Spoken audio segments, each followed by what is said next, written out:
વિશ્વનું સૌપ્રથમ શ્રી સ્વામિનારાયણ મંદિર કાળુપુરમાં બિરાજમાન ભગવાન શ્રી નરનારાયણ દેવની સન્મુખ આજે પ્લેન દુર્ઘટના જે ઘટી છે એના ઉપલક્ષમાં સ્વામિનારાયણ મહામંત્રની અખંડ ધૂન સવારે 6 થી બપોરના 12 વાગ્યા સુધી પવિત્ર એકાદશીને રવિવારનો દિવસ એટલે આ ધૂનમાં હજારો માણસો લાભ લે એવા શુભ હેતુથી પરમ પૂજ્ય ધર્મધુરંધર 1008 આચાર્ય મહારાજ શ્રી કૃષ્ણેન્દ્ર પ્રસાદજી મહારાજ, ભાવિ આચાર્ય લાલજી મહારાજ શ્રી વજેન્દ્ર પ્રસાદજી મહારાજ શ્રીની આજ્ઞા અને આશીર્વાદથી મહંત સ્વામી પુરુષોત્તમ પ્રકાશદાસજી કાળુપુર મંદિરથી અમે આયોજન કરેલું છે।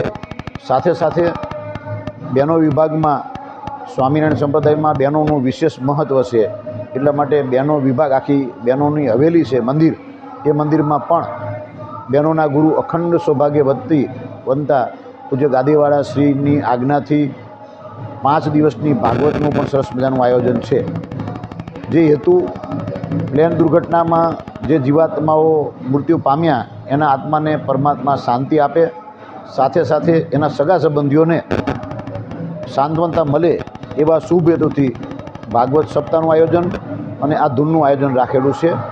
તો આજના પ્રસંગે સર્વે ભક્તોને અનુરોધ કરીએ, પ્રભુને વિશેષ પ્રાર્થના કરીએ કે આવી દુર્ઘટનામાં જે જીવાત્માઓ પરમાત્માના ધામમાં ગયા છે અને સગા સંબંધી બધાને સાંત્વતા મળે એવી પ્રાર્થના।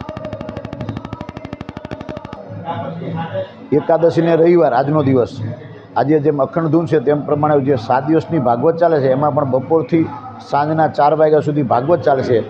એમાં પણ હજારો બહેનો આજે એકાદશીના કારણે હજારો બહેનો એમાં લાભ લેશે। રેગ્યુલર તો 500 બહેનો લાભ લેવા આવે જ છે। જે બહેનોનું અમારું આખું મંડળ ચાલે છે અને એમના ગુરુ પૂજ્ય ગાદીવાળા શ્રીની આજ્ઞાથી આજે વિશેષ હજારો બહેનો એ ભાગવતનો લાભ લે અને બધાએ પ્રાર્થના કરશે એવું કાર્ય આજે છે।